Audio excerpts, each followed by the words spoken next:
We are jumping straight into the Brave browser on your desktop to stop ad networks from tracking you across the web. To get started, open up your Brave browser right now and look at the very top right corner of your screen. You will see a small icon with three horizontal lines. Click on that three-line menu icon to open up the main app menu, where the core browser controls live. From that list, scroll down to where it says Settings and click on it. This action opens up the main control center for your browser. Now look over at the left-hand side of your screen where you see a vertical list of categories grouping different options together. Find the option labeled Shields and click on it. Shields is the built-in protection suite where Brave handles things like ad blocking and tracker controls. Inside this Shields menu, look down the page until you find the section labeled Block Cookies.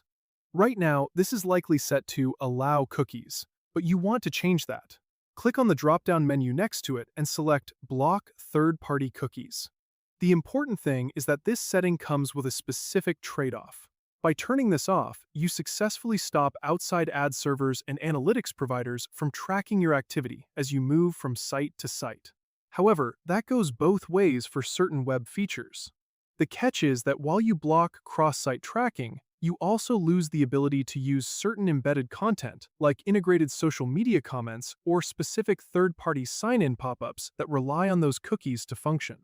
In my case, keeping first-party cookies active is the best balance, because it means the main websites you visit can still keep you signed in and remember your shopping carts.